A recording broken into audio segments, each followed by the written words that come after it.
YouTube! Welcome back to the channel where we will be discussing a bit of a hot take. Quite the nuclear take, in fact. I will be presenting to you some arguments, some ideas, and some new inceptions for the future and possibility of improving the trap card mechanic of Yu-Gi-Oh! Rather than just changing the rules in some crazy Master Rules style sweeping transformation, we're gonna do things a little bit differently and talk about some ideas I have in mind that could make trap cards good and playable without actually breaking them in a way that is kind of antithetical to how trap cards are designed. Like, for example, evenly matched. A card which is a trap card that, for all intents and purposes, could just literally be any color. That card does not function like a trap card, for example. So I have a lot of cool ideas here, and I hope you'll join me in this discussion, sparked from our podcast, which, if you are not aware, I am the co-host of the Heart of the Cast podcast. And I think for those of you who are interested and want to listen along every single Saturday at 3 p.m. UK on YouTube, you could watch visually or listen in on Spotify and Apple Podcasts. It's a great opportunity to keep up to date with the game, look at some evergreen topics, like the one we did discussing the trap card mechanic. And so having one of the greatest players in the world right now, and a German dude, to talk you through all of these things might be something you're interested in. So subscribe, etc, there if you would like to take part. And also subscribe to this channel, hit the bell notification. You can be alerted whenever I have an opinion. Now, let's begin. So first and foremost, I have essentially created a bunch of different trap cards here, normal traps, that I think deal with, fix, and sort of address the main issues with the trap card mechanic in Yu-Gi-Oh! Why do I think this is a problem in the first place? Trap cards are extremely slow and have fallen out of the metagame for kind of a number of years at this point. In fact, other than Labyrinth, I can't really think of a good trap deck recently, and they've definitely not been anywhere near as meta in comparison to their mid-range / combo compatriots. I want to present to you some ideas here. Now, as with anything on the internet, people are just waiting for the moment that they see a minor spelling mistake, I win. And I know that some of you here are going to be like, well, actually, according to the PSCT of this card, is not actually activatable in that turn and that... I don't need you to criticize in that way. This is more about the big picture, so please don't get bogged down on specifics like the balancing of these cards, or the PSCT might not be correct, or it might be busted and abused by this other card. Those kind of things are minor and can be adjusted as we go along. I want you again to focus on the big picture of some of the ideas, the concepts that I'm presenting by showing you these trap cards. Some of the main points as to why trap cards are not very good in Yu-Gi-Oh! Are twofold. We identified this in the podcast, but I'd like to focus a little bit more on the second one, which is why a lot of my designs seem to focus around them. But first and foremost, number one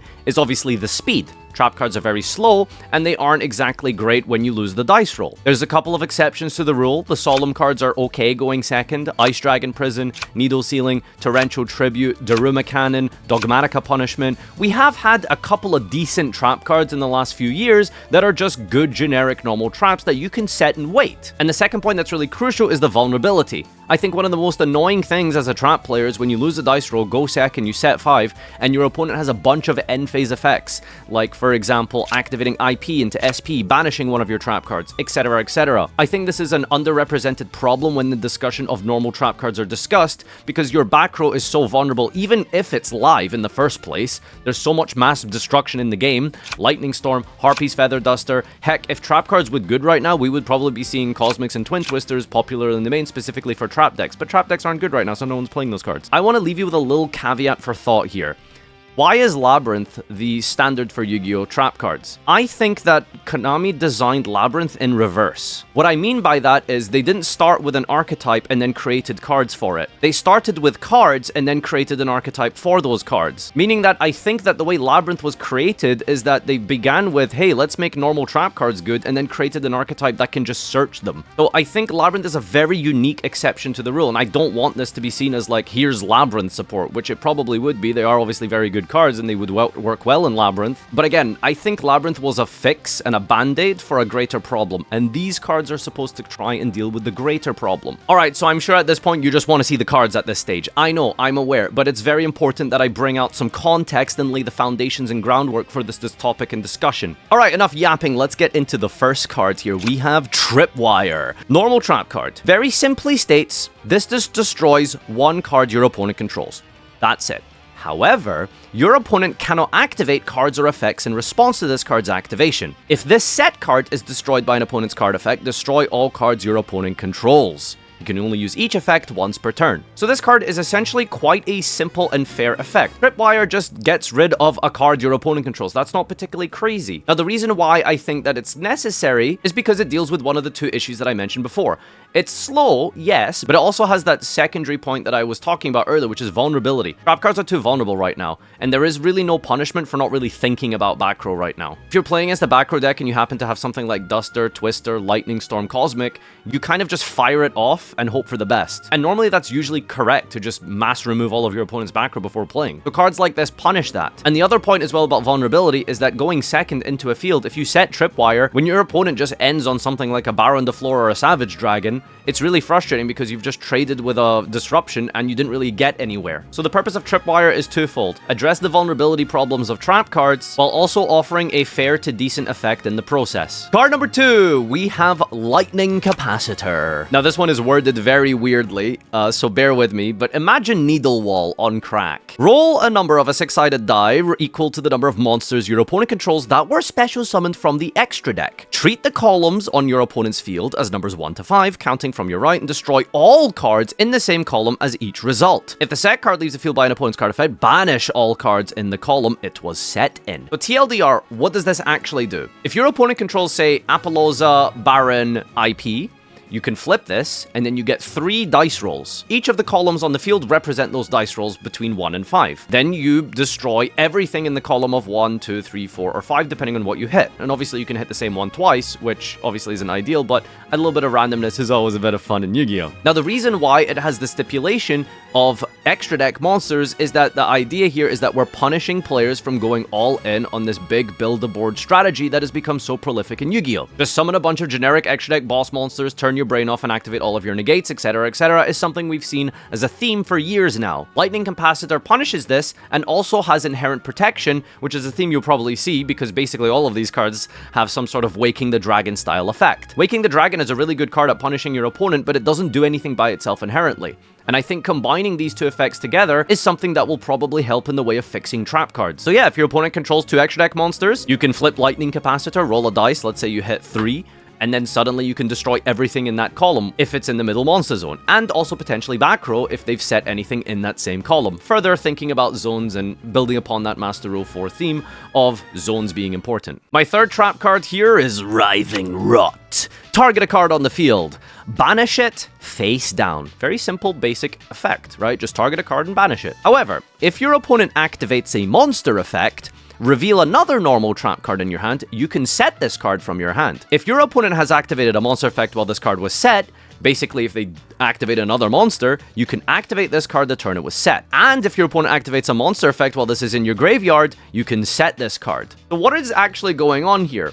Imagine a trap card slowly creeping up on your opponent as they are activating a bunch of monster effects that turn. The idea here is that you're setting a trap that's slowly getting involved with the game directly from your hand when you lose a dice roll. Again, one of the main issues of trap cards is that they don't help you going second. So essentially, if your opponent activates 2 monster effects, you're going to have the ability to just banish a card. Again, I don't know if this seems broken or maybe this is too powerful. That's not really the point here. Again, it's to deal with this sort of concept of here's some cool ideas that could maybe work in Yu-Gi-Oh! And then you get a third bonus effect if your opponent keeps activating monster effects, it gets to reset itself. Although I will say it isn't intended that you get 2 uses of this from the same term, and I don't want to deal with the PSCT of that, but it's not intended that it goes to the graveyard after you use it, reset it, and then do it again. Banishing 2 face down on the same turn would probably be a little bit ridiculous. But the activation requirement is also really important. It reveals a normal trap card in your hand, meaning that this isn't going to just be a generic card that everyone plays. This is specifically a trap deck related card. By revealing another trap card in your hand, it means that the only way you're going to get good value out of this is by playing a trap deck. So I designed this trap card playing a little bit around with this idea that it's trap cards for trap decks rather than just generic things that are broken. Phantom Mirror Force. When your opponent declares an attack,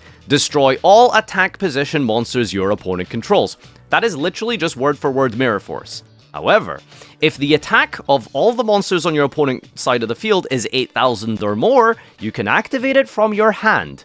Neither player can activate monster effects in response to this card's activation. Yep, that's right, we power crept Mirror Force. Sorry, I know Mirror Force is really cool, it's an OG, amazing, cool card, but It's past its time and it'll probably never see play as just good old OG vanilla Mirror Force, so we've just made it better. This is Phantom Mirror Force. It's Mirror Force, you can't respond to it, and if the attack on your opponent's side of the field is over 8,000, it lets you activate this card from your hand. So again, I didn't want to focus too much on the whole breaking the trap card mechanic, which is, you know, just getting activations from your hand, being able to use them at any point, because I feel like Impermanence and Evenly Matched are cool cards, but they don't really fix the issue of traps per se. They could have realistically just been any color because card text trumps mechanics. So I didn't want to focus too much on this, but this is the only one that has that sort of unique style effect. And the concept of a hand trap Mirror Force just sounds really fucking cool. And now, if you haven't clicked off the video just yet, this might be the one that makes you do that. This is my magnum opus. This is Recurring Nightmares. Target up to 5 normal trap cards in your graveyard except itself. Send this to the grave, and then set them to your field. Then lose 1,000 life points for each. Yep, ladies and gentlemen, I created Soul Charge for trap cards. Again, it's normal trap cards, so it's not going to work with Floodgates other than D-Barrier, but that card should be banned. Anyway, that's not the point. If this card was activated in response to an opponent's effect targeting this set card, this card's effect becomes send this card to the graveyard and set up to 5 normal traps from your deck that can be activated this turn. So basically, again, tying in with the vulnerability issue of trap cards, if they try and just blindly get rid of your back row, you get to set 5 from deck this time. Again, listen, I don't want to focus on like the specifics and the balancing and all that kind of stuff. It's just an idea. This whole concept of Soul Charge for monsters is unbelievably broken. Genuinely, why can't we have that for trap cards? Why would that be so bad when Soul Charge was legal for like 2 years or something? But yeah, I don't really have anything to say about this one. This is just kind of like a cool idea I had. I hope you enjoyed this video, and I hope you take a little bit of food for thought with this one when it comes to talking about and discussing trap cards going forward. I don't think the problem is trap cards mechanically are bad or wrong or need to be like changed at a foundational level.